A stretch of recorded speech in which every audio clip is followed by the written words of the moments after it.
Di Bangi ni, Enak ada jumpa satu lagi pop berbuka yang juadahnya sangat meriah, memang rambang mata. Nak kunyah sambil menghirup udara tepi tasik ni pun boleh juga. Macam menarik je Ina. Mana ini?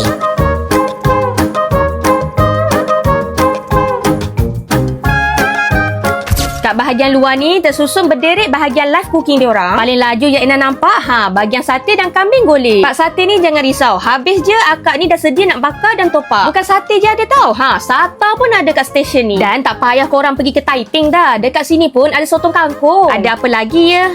Ada murtabak panas-panas. Ni pun salah satu kegemaran korang kan time berbuka ni. Ada goreng-gorengan macam ayam goreng Korea, ada kuih tiaw goreng. Nak yang manis-manis tapi panas, waffle pun ada. Malah tak payah tunggu raya dah. Ni ada lemang, ada ketupat, kunyah sekali dengan sate pun ngam juga ni. Jap, korang bukan kat luar je ada, kat dalam ni pun ada. Tersusun lauk-lauk kampung, minuman dan manisan. Ada lala, ada udang, ada ikan.